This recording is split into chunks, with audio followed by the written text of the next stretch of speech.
Contreras, and I'm the Director of Inforum at the Commonwealth Club. Welcome to today's program, Clint Smith with Brittany Packnett Cunningham, Reckoning with Slavery's History. We'd like to give a special shout out to Marcus Bookstore in Oakland, California, for partnering on today's event. If you'd like to ask either of our speakers a question during this program, you can do so in the chat or comment section of the live stream that you're currently watching. The Commonwealth Club has temporarily suspended in-person events, but we are dedicated to keeping you informed during this pandemic. We're going full speed ahead with the full slate of live online programming this summer. We ask that you consider donating to the club to help us continue our work this year and beyond. You can visit us at commonwealthclub.org/online to learn more, and you can also click the donate button you see on the right side of your screen during this program. Now, please join me in welcoming Clint Smith and Brittany Packnett Cunningham to the Commonwealth Club.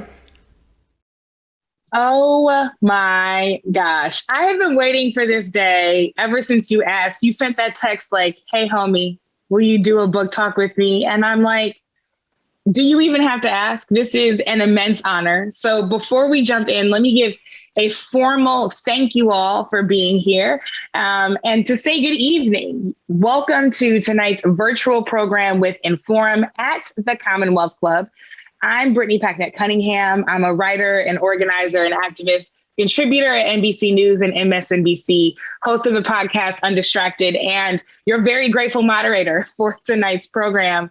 I am delighted to be in conversation tonight with my dear, dear friend, Dr. Clint Smith, who's a staff writer at The Atlantic and author of the 2016 poetry collection, Counting Descent. Tonight, we will talk about Clint's new book, How the Word is Passed, A Reckoning with the History of Slavery Across America.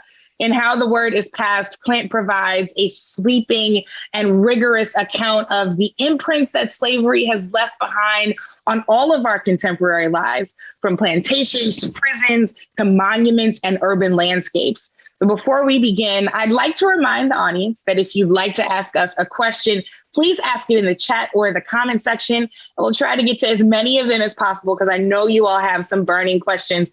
We'll talk about that toward the end of the program. So why don't we go ahead and get started? First of all, friend, how are you? It's so good to see you. I've missed you.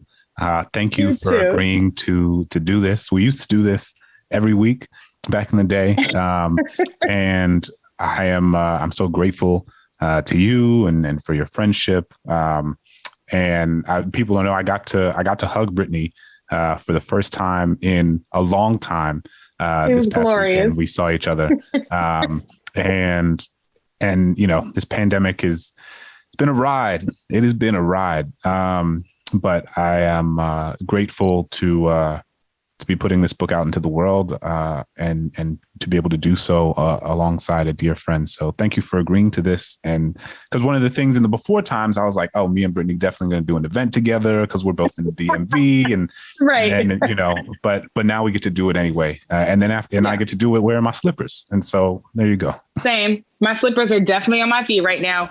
Before we get started and I ask you the millions of questions that I have, you have something special to share with us as we start off the conversation.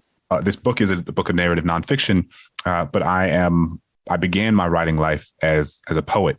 And poetry for me has always been both an act of creating art, but also an act of thinking.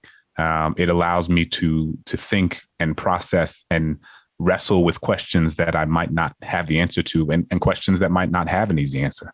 And part of what I appreciate about the poetic space is that it pushes you to home in on the granular, on the microscopic, to focus on the most nuanced and granular of details, or of an idea or of a moment, and pushes you to sort of lean into it and lean into the complexity and the multifaceted nature of it. So all that's to say, I want to share this poem that I wrote at the beginning of this writing process, which started 4 years ago, when I was first starting to grapple with the questions of memory and slavery and the Civil War and the confluence of those things. And poems, you know, I was writing these poems to think through what that meant and what that looked like and how I was situated in relationship to the memory of slavery and how it is remembered or failed to be remembered in so many different parts of this country. So I'm going to share this poem with you all, which is also, it's a poem, but when you're a poet writing a book of nonfiction, sometimes you write a poem and then you like turn the stanzas into paragraphs and then like make the line breaks and add some commas and then slide it in there at the end of one of your chapters. So this is also an adaptation of or an excerpt from the book itself. Growing up, the iconography of the Confederacy was an ever-present fixture of my daily life. Every day on the way to school, I passed a statue of P.G.T. Beauregard riding on horseback, his Confederate uniform slung over his shoulder, and his military cap pulled far down over his eyes. As a child, I did not know who P.G.T. Beauregard was. I did not know he was the man who ordered the first attack that opened the Civil War. I did not know he was one of the architects who designed the Confederate battle flag. I did not know he led an army predicated on maintaining the institution of slavery. What I knew is that he looked like so many of the other statues that ornamented the edges of this city, these copper garlands of a past that saw truth as something that should be buried underground and silenced by the soil. After the war, the sons and daughters of the Confederacy reshaped the contours of treason into something they could name as honorable. We call it the lost cause, and it crept its way into textbooks that attempted to cover up a crime that was still unfolding. They told us that Robert E. Lee was an honorable man, guilty of nothing but fighting for the state and the people that he loved, that the Southern flag was about heritage and remembering those slain fighting to preserve their way of life. But see, the thing about the lost cause is that it's only lost if you're not actually looking. The thing about heritage is that it's a word that also means I'm ignoring what we did to you. I was taught the Civil War wasn't about slavery, but I was never taught how the declarations of Confederate secession had the promise of human bondage carved into its stone.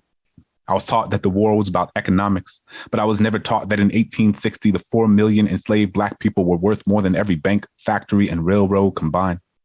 I was taught that the Civil War was about states' rights, but I was never taught how the Fugitive Slave Act could care less about a border and spell Georgia and Massachusetts the exact same way. It's easy to look at a flag and call it heritage when you don't see the Black bodies buried behind it. It's easy to look at a statue and call it history when you ignore the laws written in its wake.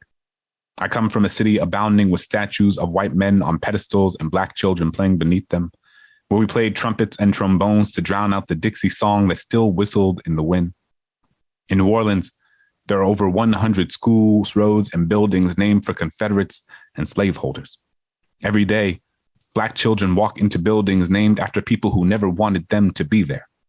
Every time I will return home, I used to drive on streets named for those who would have wanted me in chains.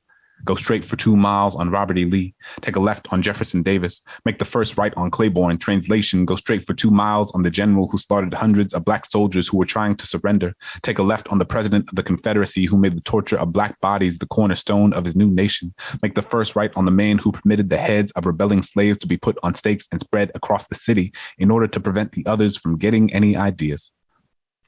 What name is there for this sort of violence?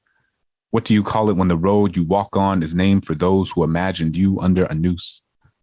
What do you call it when the roof over your head is named after people who would have wanted the bricks to crush you? Wow, wow, wow, wow, wow. From that work to this book, there is the gift of memory, the gift of truth that you are so wise to give so often. And obviously the lens of poetry that you bring to everything, I felt sincerely in the book, right? I mean, I first got to know you obviously as a friend, but also as an educator in traditional classrooms, in jails and prisons, with our incarcerated family, but also as a poet. And so to understand the connective tissue between how you got from what you just read on the page there to this speaks so much to your authenticity, and like how you bring all of yourself to this. So I want to get into this. I want to get into what it means for you. I want to get into what you feel like it can mean for us. This book is so much about place. Lots of people have written really important books about the system of enslavement and the history of slavery in this country. And they spent most of their time in an academic hall, in a library, in an office. And you decided to do the opposite. You decided to actually get out there and be in so many of the places where many of us would think to go, many of us would not think to go. Why did you make the choice to be physically present in order to write this? Yeah, I should say, that this book is, as you've alluded to, like one contribution to this sort of large, vast, remarkable ecosystem of scholarship that so many scholars and historians have worked on across generations. And this book is not possible without the work of academic historians who spent their lives in the archives, without the work of public historians who are standing on that land and curating the stories of that land and telling the stories of that land, without the teachers and the activists and the organizers and the students who are constantly engaged in the project of preserving memory and the memory of enslavement.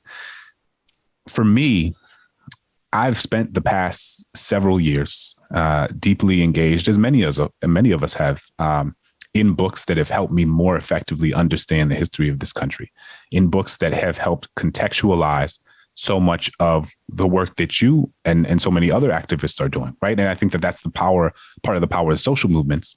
We saw it throughout the civil rights movement, and we see it throughout Black Lives Matter, is that, it's not only the efficacy of such movements are not only seen through policy and the policy legislation or certain narrow conceptions of political change, although, legislation and those things matter. It also shifts the way that our society understands itself. Right. And so a thing that I tell people, and I think I've told you this, is that like in 2013, if you would ask somebody what redlining was, they'd have been like, is that a new makeup line? Like, is that some lipstick Rihanna put out? It's some rouge, and now there are many more people who have a much more sophisticated understanding of racism, not as simply an interpersonal phenomenon, but a systemic one and a historical one.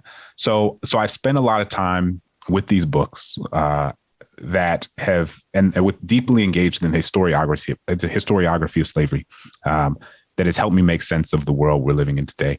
And part of what I was doing was like thinking about what would it mean if I took the best of a book like Annette Gordon Reed's The Hemingses of Monticello, which is like a remarkable, incredible text that was transformative for me in so many ways, and grounded it in place. And like, what is, because it's one thing to read about a slave cabin, and it's another thing to stand inside of one. Like, it's one thing to sort of understand that cabin as an intellectual abstraction. It's another thing to hear the way the wood moans when you step on it. It's another thing to see the way that light slides in through different cracks in the wood. It's one thing to study the people who lived on a plantation and to see their names written in a text. And it is another thing to walk on the same land that they walked on, the land that they tilled, the land that they made possible. And so what I wanted to do was bring my background as a poet and add a sort of human texture and an emotional texture and sensory detail to make this history as three-dimensional as possible. Who are the people on this land who are telling the story? What do they look like? What do their voices sound like? How does the light sort of slide across their cheek? What is the physical landscape of that place like? What is the weather like? What does the air feel like? And just really trying to create what is almost I hope like a sort of cinematic three-dimensional experience where people feel like they are there. And I've learned that from poets that I've, who are both my peers and people who are part of the tradition that I study.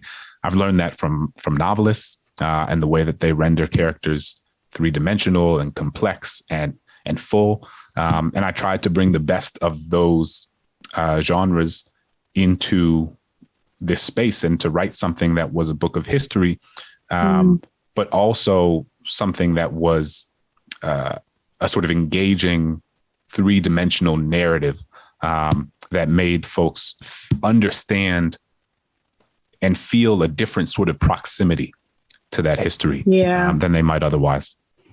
I mean, place, the rootedness that you have in the importance of place really comes through. I mean, I'm still thinking about you describing the way that the yellow flowers danced when the wind hit it as you're driving the road between Angola prison and the Whitney plantation, right? You start off the book with a land acknowledgement, right? That there is an acknowledgement of the interconnectedness between Black and Indigenous people and what place means to all of us here in the Americas, in these United States of America. I'd be remiss in saying that if I didn't say I'm currently in Delaware on break, and I'm calling from historically Nantego land, right? I know that you're at home, so you're calling from Anacostan land, right? The connection to the land, to the earth, all of this matters. And I also recognize that several of the places that you visited have an attachment to home for you, that they're either near home, where you live now, where you grew up, or they were literally around the corner from where you live now or grew up. Does home have a different meaning to you now? Has your understanding of what home is changed after visiting all of these places that you grew up near, that you live near, but you put this new lens on it? Yeah, I mean, the book originated in my hometown, right? The book originated after watching the statues of Robert E. Lee, Jefferson Davis, P.G.T. Beauregard being taken down in my hometown in New Orleans in May of 2017. And this is 2 years after Dylann Roof took the lives of 9 people at the AME Church in South Carolina. And the country had, that iteration of, I feel like we've had sort of ebbs and flows and different iterations of our, quote unquote, racial reckoning over the past several years. But and in that moment, because Dylann Roof's, clothes and his notebooks and so much of what the objects that were tied to him were emblazoned with the iconography of the Confederacy. And because Bree Newsome in that moment also took down the flag to make clear the relationship between what had happened in South Carolina and the history of that flag that flew in front of the South Carolina state capitol. There was this larger reckoning and conversation, and a lot of monuments and Confederate iconography was being taken down. And it took 2 years for that to happen in New Orleans. And what happened was that I was watching these statues come down, and I was thinking, like, what does it mean that this majority Black city has more homages to enslavers than it does to enslaved people? And what are the implications of that? And like, what does it mean that in order to get to school, I had to go down Robert E. Lee Boulevard? To get to the grocery store, I had to go down Jefferson Davis Highway? That my middle school was named after a leader of the Confederacy? That my parents still live on a street named after somebody who owned 150 enslaved people? And because part of what we know is that symbols and names and memorials are not just symbols and names and memorials. They are reflective of the stories that people tell. And the stories that we tell embed themselves into the narratives that societies carry.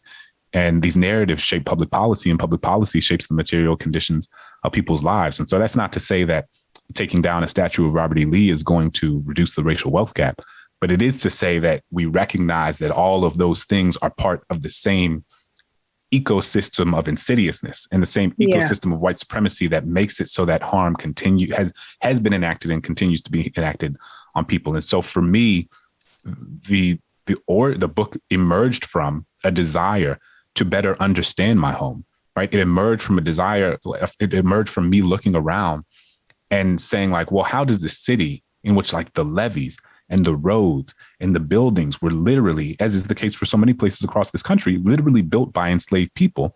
What does it mean that the levee running alongside the river is right next to a street named after someone who was part of an army that fought a war predicated on maintaining and expanding the institution of slavery? And so it's this sort of cognitive dissonance, this that so many of us experience, and for it to be embedded in the infrastructure of my city and in the soil of my city. And I sort of start there, and that's why I start write the prologue there, and then sort of zoomed out to think about, well, this is what it looks like or doesn't look like in New Orleans. And what does it look like across this country? And that is sort of how I began this journey. So let's actually go to this place near home. Let's go to the Whitney Plantation and the time that you spend there.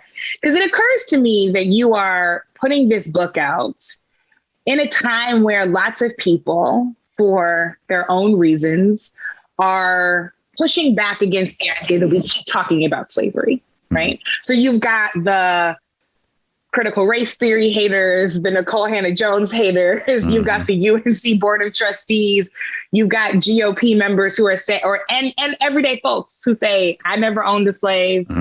This was way back then. It's time to get over it, right? We know those folks. Those folks are probably not on this broadcast right now.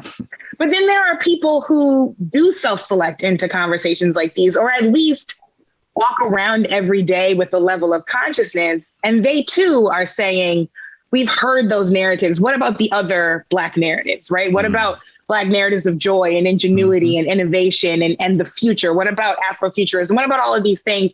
It's time's up for the films and the books and the poetry about slavery. And then I think of your time traveling to the Whitney Plantation, and you really identified and contextualized the intersections at which this plantation sits, because it is both in a county where the poverty rate for Black folks and descendants of people who were enslaved on that plantation is still massively high. And the wealth gap between white folks and Black folks in the county where this plantation existed is quite large. And you identify the fact that this is one of the many counties that kind of dot the Mississippi River that they call Cancer Alley, because environmental racism has created a space where companies will build their operations on Black land and in Black neighborhoods because the land is cheap. And it literally is making folks sick in this same place. So you've got these intersections. And I'm curious, how does a reframed understanding of slavery, how does us refusing to back away from this conversation help anchor us in our understanding of why these intersections exist and on why a place like the Whitney Plantation is not just a place to look at through a historical lens, but this modern context reveals that the injustice continues. How does reckoning fully with slavery help us wrap our arms around that? Yeah, thank you for that close reading. I am sympathetic to and very much understand the idea from our own folks, right? That there's so many movies about slavery, or there's so many books about slavery, or there's so many, what about the other stories? 100%. Blackness is not singularly defined by our oppression. Blackness is not singularly defined by the violence that has been enacted on us. Blackness is not singularly defined by the 250 some odd years of enslavement in this country. We should have stories that capture and reflect and magnify the magnitude and the plurality and the heterogeneity and the beautiful, remarkable diversity of the Black experience in this country and abroad. And, I'm so grateful for the creators who are putting out work that reflects that plurality. And it is deeply important. At the same time, I think we need to be careful, one, because slavery and generally things around racism, but slavery is one of the only spaces in which people of all races make that sort of commentary, right? Or there's so, 12 Years a Slave, Underground Railroad, all these movies about slavery. No one would ever say that about World War II movies. There's a World War II movie nominated for an Academy Award every year, basically. Right? No one would say that about Westerns. We got too many Westerns. Why we keep making Westerns? People don't say that because those moments are tied to whiteness.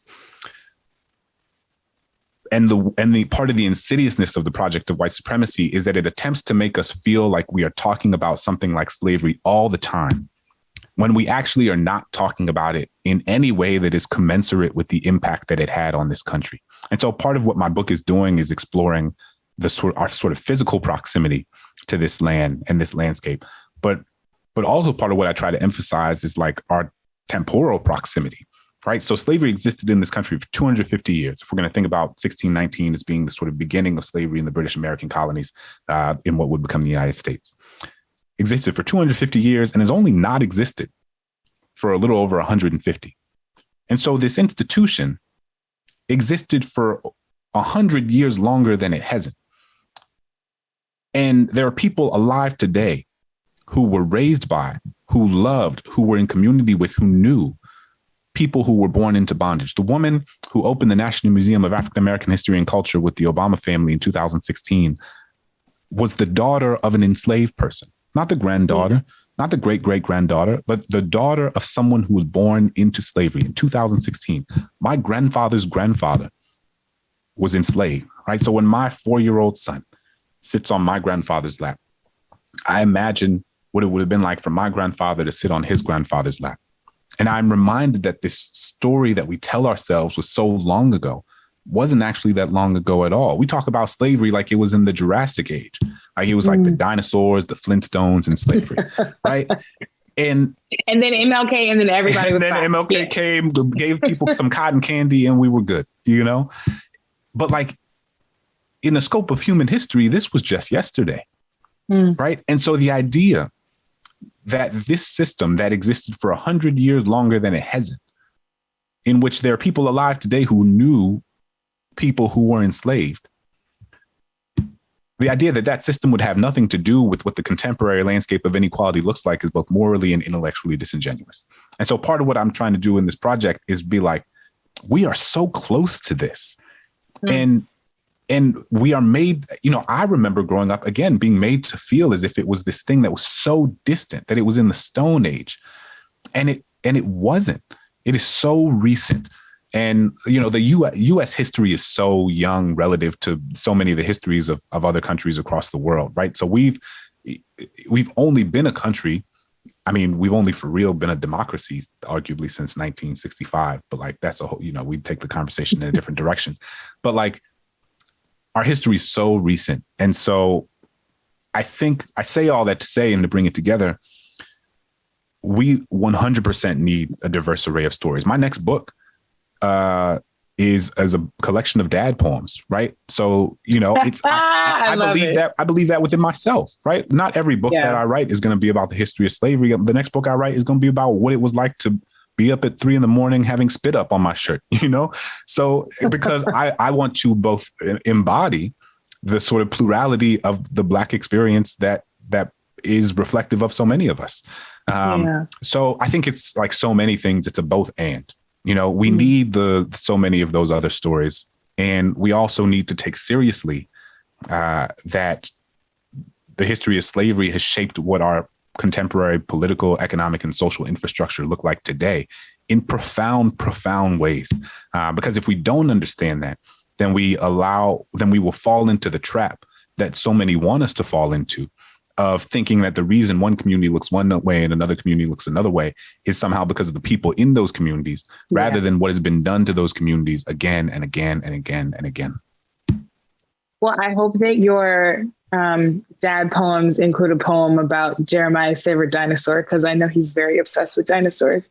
And I'm not saying that if you listen to Clint on Brene Brown's podcast, you'll hear a cameo from one Jeremiah, but you know, you might want to listen to it. Anyway, what surprised you on this journey? I mean, you have been researching this and doing this work and writing about this and thinking about it and probably dreaming about it at this point for so many years. Is it even possible that anything can surprise you about this anymore? I think I was surprised by my capacity to be surprised. I think I was constantly surprised writing this book. I mean, it's as much as this has been, you know, I've been engaged in this project for, you know, I've been writing it for 4 years, but I've been reading these books that are tied to it for you know, for it feels like a decade now. But I also don't want people to think that I am coming into this book, or that I came into this book as an expert on slavery, because I wasn't. And part of why I wrote this book was because there was so much that I didn't understand that I wanted to. And so one place that I think about is Angola prison. Angola is I've worked, as you mentioned, I've worked in prisons and jails for the past 7 years. So I'm intimately familiar with the nature and the scope and the scale and the violence of the carceral state. Obviously not as intimately familiar as someone who is living in a prison, but I have gone into these places for many years. Nothing could have prepared me for what I experienced when I was at Angola. Angola is the largest maximum security prison in the country. It is 18,000 acres wide, bigger than the island Manhattan. It's a place where 75% of the people held there are Black men. Over 70% of them are serving life sentences. And it is a place that is built on top of a former plantation. What I tell folks, the comparison I always make is that if you were to go to Germany and you had the largest maximum security prison in Germany, and it was built on top of a former concentration camp in which the vast majority of people held there were Jewish, that place would be a global emblem of anti-Semitism, and rightfully so. It would be abhorrent. It would be disgusting. Yeah. It would run counter to all of our moral and ethical sensibilities. We would never allow a place like that to exist because it would so clearly be repugnant in so many ways. And yet here in the United States, we have the largest maximum security prison in the country, in which the vast majority of people held there are Black men serving life sentences who go out and work in fields for virtually no pay that used to be in fields that used to be a plantation, while someone watches over them on horseback with a gun on their shoulder. And so when I go to Angola, part of what I'm thinking about are what are the ways that the history of white supremacy not only enacts physical violence against people's bodies, but also collectively numbs us to certain types of violences that in another global context would be wildly unacceptable. And what does it mean that Angola not only is a place that doesn't proactively attempt to reckon with or be honest about or address their relationship to the history that is still so unsettlingly present on that land, but it's that they have a gift shop in front of the prison where they sell shot glasses and coffee mugs and sweatshirts and baseball caps and all sorts of paraphernalia that is almost making a mockery of the conditions of the people who are living there right now. So one thing I think about, and I took a picture of it, and I think about it all the time, is there was a coffee mug with the silhouette of a watchtower on it. And on the watchtower, you can see the sort of small silhouette of the guard at the top, and you can see the silhouette of their gun. And above and below the silhouette on this coffee mug, it said Angola, a gated community. And so, again, it is not that place is not addressing their relationship to the history of slavery, which it is not. It is that it is belittling and making light of something that thousands of people in that prison are continuing to experience in this day, many of whom are people who were sentenced when they were children, many of whom were sentenced via non-unanimous juries, which the Supreme Court has subsequently ruled is unconstitutional, even though that same Supreme Court has ruled that it will not retroactively remove those or allow those people to come up for resentencing, which, it doesn't make any sense. But like, that is, when you ask what surprises me or what surprised me, I didn't expect that. I didn't expect that. I invoke Germany, and like, you go to I have not been, but from what I understand, you go to the museums of what the concentration camps used to be, and they have gift shops and they have restaurants and they have museums. But one, to the extent that I understand, they are tastefully and thoughtfully done. Two, the museums, Angola also has a museum, and a museum that is connected to the gift shop that in no way addresses its history to slavery. It has an entire room dedicated to the prison rodeo. It has a wall dedicated to all the movies that have been filmed in Angola. It has another wall dedicated to that's a sort of homage to the wardens, which is this sort of constellation of white male faces, just like looking down, and the sort of spectacle of and the parallels between the history and what's happening there are deeply unsettling.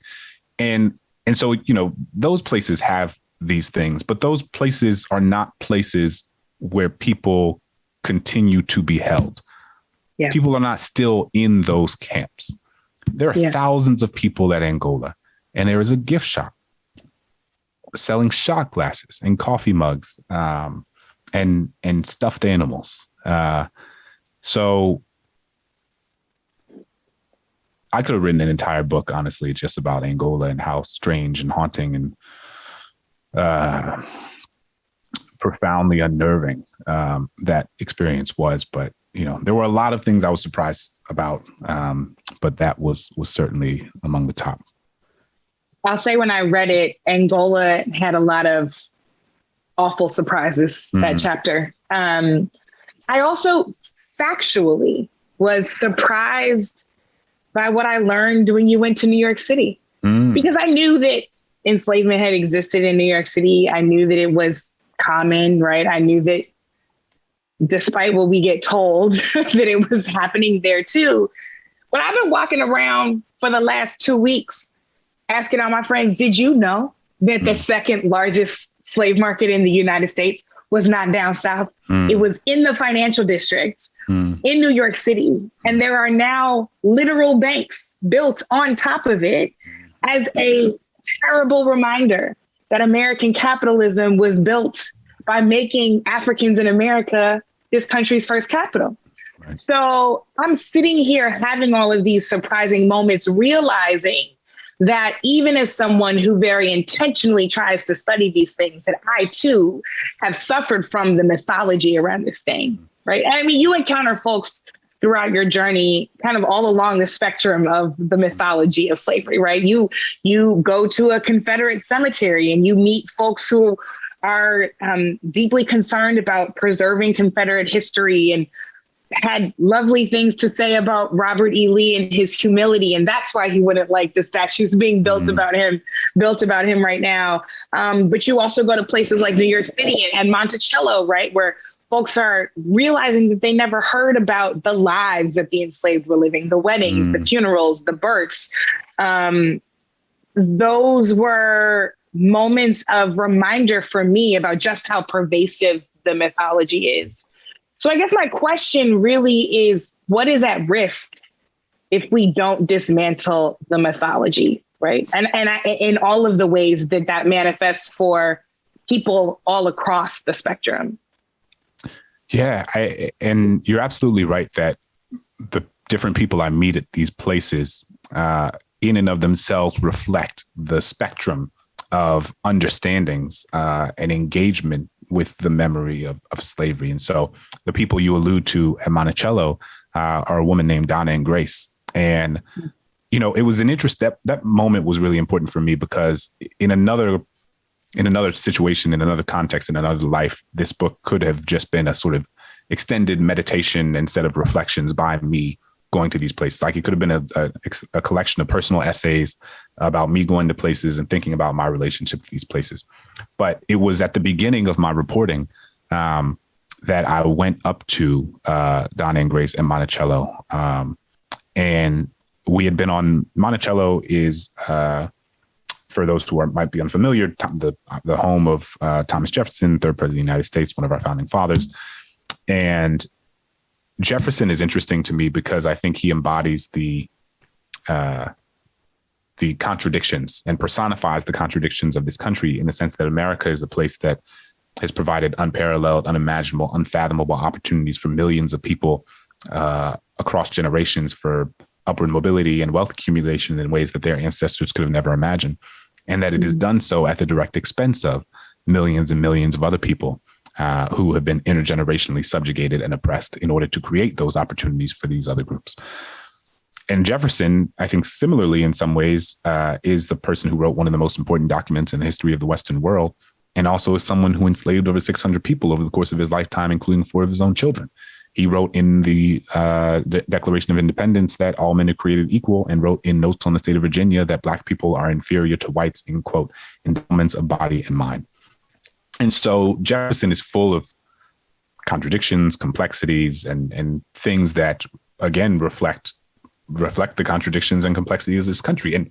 And you have to hold both of those at once, because both of those things are the story of America.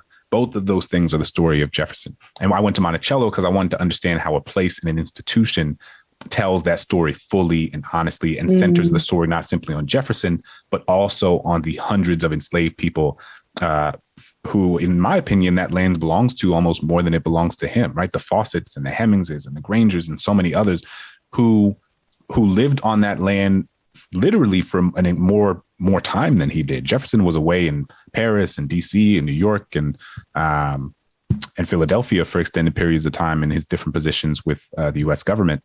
And so these families literally were the ones who were staying here for years at a time while he was gone, continuing to maintain, cultivate, and build on that land. And so when I speak to Donna and Grace, there are different tours at Monticello, and one of them is the Slavery at Monticello tour. And my tour guide, David Thorson, fascinating man, had gone on, did this hour-long tour that talked about Jefferson's relationship to the history of slavery and the enslaved families who lived at Monticello. And Donna and Grace I was watching them during the tour, and like their jaws dropped, and they were clearly so unsettled by what they were hearing. And so I went up to them after, and I was like, we were just talking about, I wanted to understand their experience of what they had heard. And they were like, I had no idea that Jefferson owned slaves. I had no idea that Monticello was a plantation.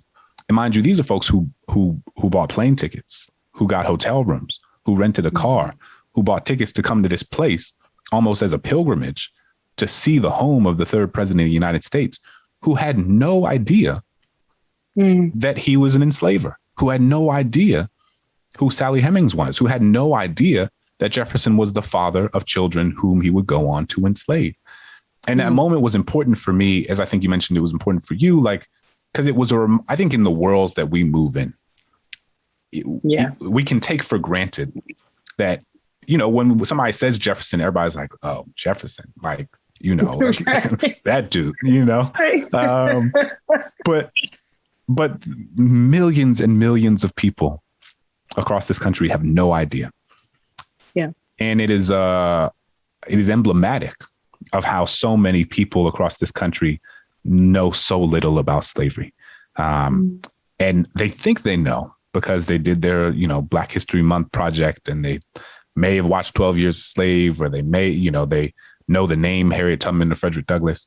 But it kind of goes back to what we were saying before, like we're made to feel like we talk about slavery all the time, but we don't talk about it in any way that is commensurate. In our public discourse, at least, we don't talk about it in any way that is commensurate with the impact that it has had on this country. And I think the risk, to your original question, of failing to help people like Donna and Grace understand how slavery has shaped our founding through the people who were our founders, and has shaped our contemporary landscape of inequality. Again, the risk is that people think that someone's personal failure or an entire culture or demographic of people's inability to reach or the disparities that certain demographics of people suffer.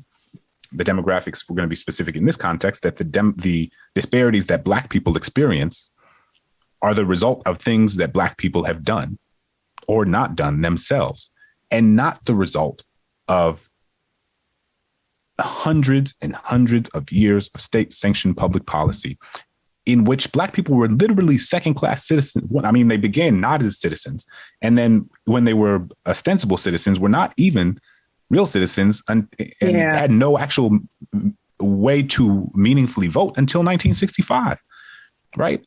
And so I think that is deeply important. And I think that part of why I wanted to lift up these places is because I think they have a unique ability and opportunity to tell the story of slavery to folks who might not come pick up a 300-page book, who might not, I think like hundreds of thousands of people visit Monticello every year.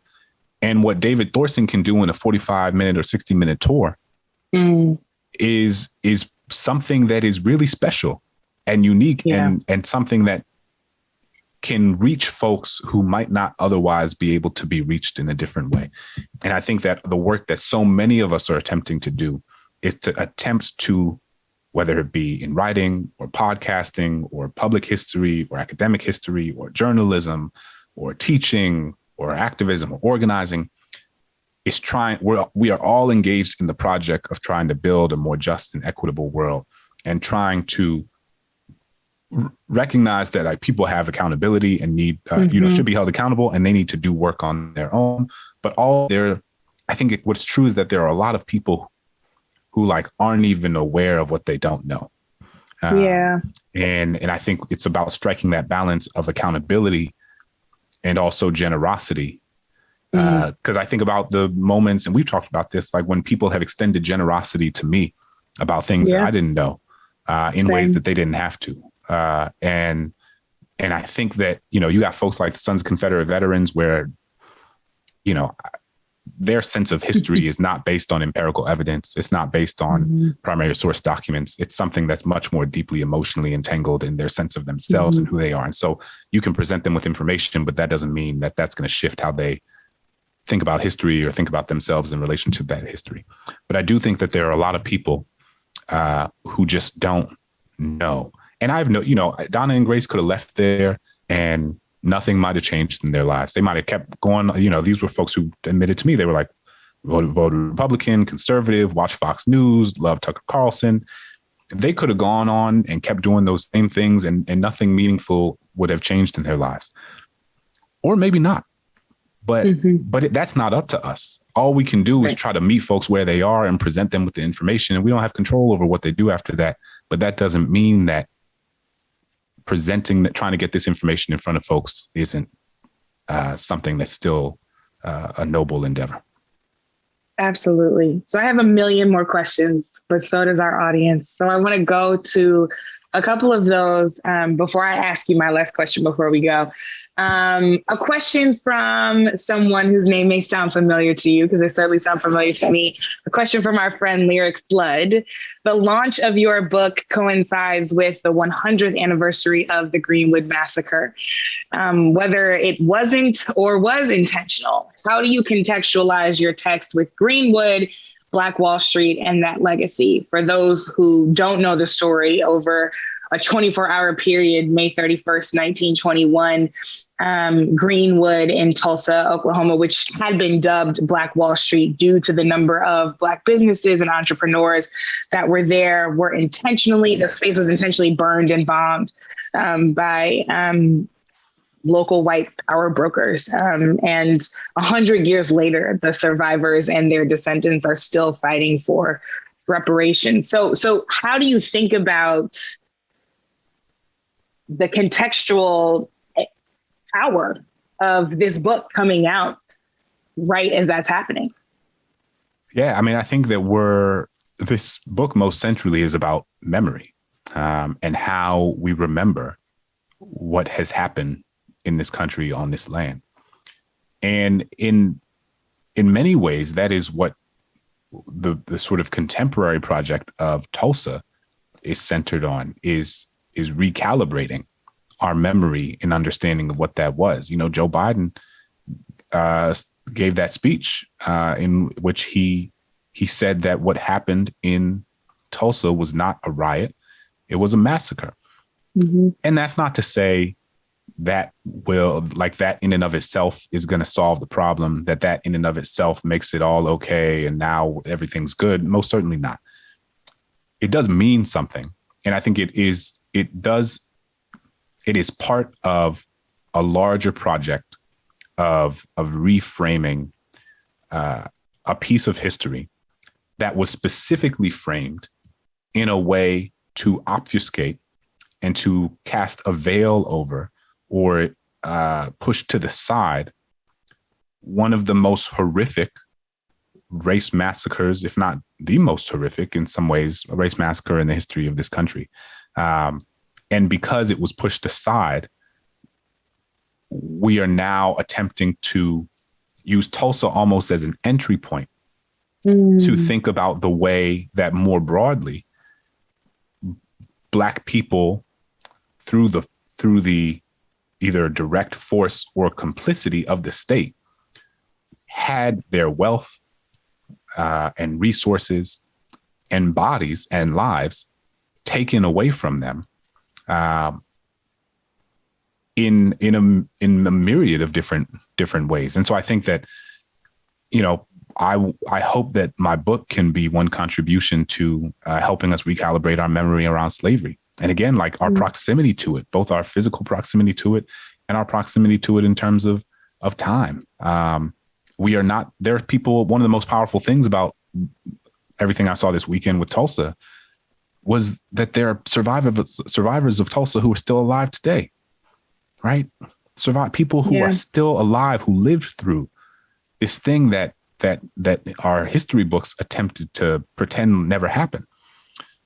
And that is a reminder, in the same way that I think the woman who stood alongside the Obama family in 2016 is a reminder that this history, whether it be Tulsa or slavery, wasn't that long ago, and that it undoubtedly shapes why so much of our society looks the way that it does today. So this next question comes from Jacob. They say, Clint, how did you tend to your spirit throughout your research and writing? What self-care did you do while physically entering these spaces of such deep hurt and harm? I ask that knowing that the book ends in a lot of ways by coming full circle. You start in a lot of ways at home and you end talking to your elders, right? You end wheeling your grandfather through what we call the Blacksonian, but what everyone else calls the National Museum of African American History and Culture. And knowing how important fatherhood is to you, I know that you've been thinking and working through what this book means to your elders and your ancestors, but also what this book means to your children and their future descendants. So how did you tend to your spirit, knowing the kind of weight of lineage that a work like this holds? Yeah, I mean, so I started this book in May 2017, which is the same month my son was born. And so it's actually very difficult for me to disentangle the experience of being a parent to young children from the experience of writing this book. And part of what parenthood does, I think, is like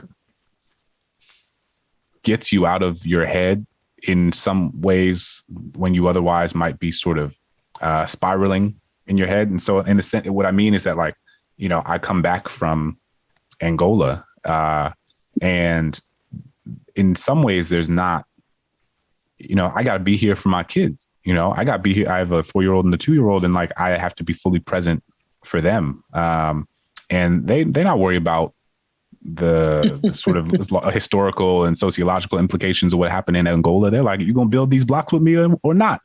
You gonna put some syrup on my pancakes, or what are you gonna do?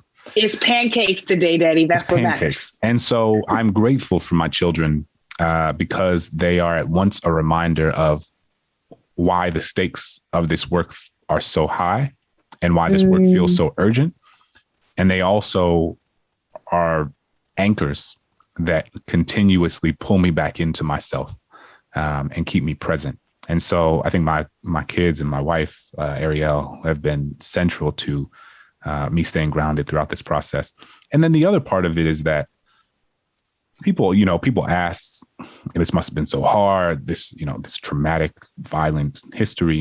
And it was at times. And at times I certainly had to be mindful and step away and take a break. But the other part of this is that, like, in so many ways, it was so freeing and it was so liberating and so emancipatory, because I grew up in New Orleans being inundated with messages that, like, New Orleans was the murder capital of the nation. We incarcerate more people per capita than China, Iran, and Russia. That people, always people talking about the projects in New Orleans and why the people who lived in those projects lived the way that they did. And, inundated with these messages about, like, a culture of pathology, a culture of violence, a culture of laziness, messages that so many Black folks are inundated with from outside and external forces. And I knew it was wrong. And I didn't have the language or the sociology or the history with which to exactly name why it was wrong and to identify it. And part of what this book did, and part of the project of, I think, so much of my adult life is trying to fill in those gaps that I felt as a kid, because I felt a sort of paralysis, like an emotional and psychological paralysis, where I knew it was wrong, but I didn't know how to say it. And so much of the research of the past 4 years writing this book has given me new language and given me a new framework and given me a new, more robust understanding of why this country looks the way that it does. And I think that there is something so powerful about, and this is why I think it's so important for our young people to know this information, but like something so powerful about being given that framing and being given that toolkit to understand, because then this country can't lie to you anymore. This country can't tell you that the things that the reason your life looks the way that it does, or the reason your circumstances are the way they are, is because of something you have or haven't done, or because of something your parents have or haven't done, or that your grandparents have or haven't done. Again, to go back to what we were talking about at the beginning, it is what has been done to people, not the failures of what people are told that they have not done. And so I'm grateful for this book, because it, I think, opened up an even more robust and deeper understanding of that reality, that I'm grateful for. Because in many ways, you know, this book was written for a 16-year-old Clint. And the kind of book that I think would have been really helpful for me to have in order to more effectively understand why I was literally under the shadow of a Confederate general when I was feeding the ducks in City Park with my mother, or like why I, again, was riding my bike down a street named after somebody who would have wanted me in chains. And I was like, so much of the stuff that I wrote in this book, I'm like, why didn't I learn this in my 8th grade Louisiana history class? Why didn't I learn this in AP history? Why didn't I learn this in US history? It's so I say all that because it's like, it was hard, but it was also freeing. It really was. Oh, I feel like I'm getting emotional, partially just because I know how hard you've been working at this for so long. And I'm just like really proud of my friend.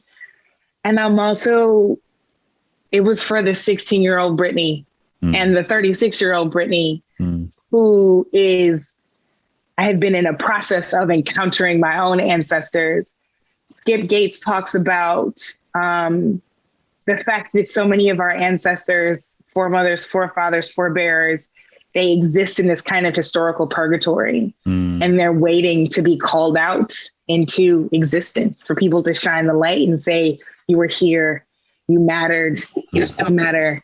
And as I think of those names that I now know and those stories that I now know and the sacrifices that were made so that we could be here having this conversation, like literally with breath in our bodies, every time a book like this gets written, and every time someone like you decides to be obedient to your calling and fill this book up with love and imagery and humanity and not just fact, I think you help unlock more and more of that purgatory. So I am grateful that this book exists in the world. I am grateful that I had a very good excuse to read it before everybody else did. These have been fantastic questions. I've got one more from Kirsten, who gave the ringer question. Okay. Do you believe in reparations? And if so, what form? That's always the question, right? Man, what time is it? We got 1 minute left. I know, right? We got 1 minute. Come with it, Clint. Do I believe in reparations? Yes. And I will say what one of the people I interviewed said to me when I was in Senegal, because I asked this teacher in Senegal, because I was interested in how West Africans think about and reckon with the history of the transatlantic slave trade. And I was asking this teacher in Senegal, like, what he thinks about reparations and who should get them and what that looks like in the context of slavery.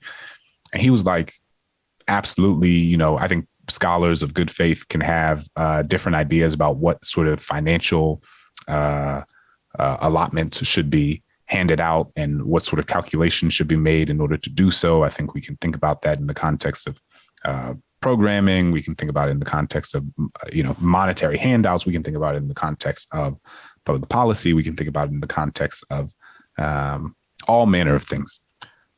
But we also have to think about it, to bring it full circle, in terms of memory.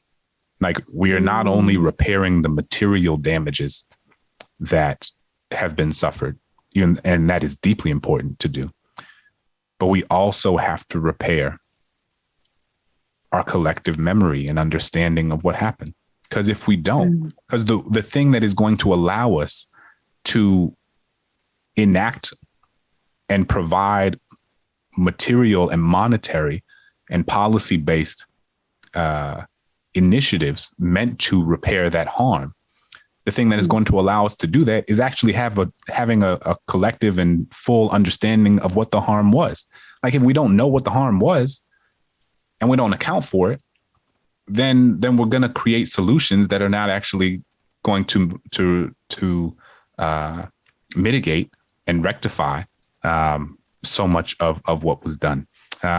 So I think, reparations is deeply important, and I think it is something that must be done.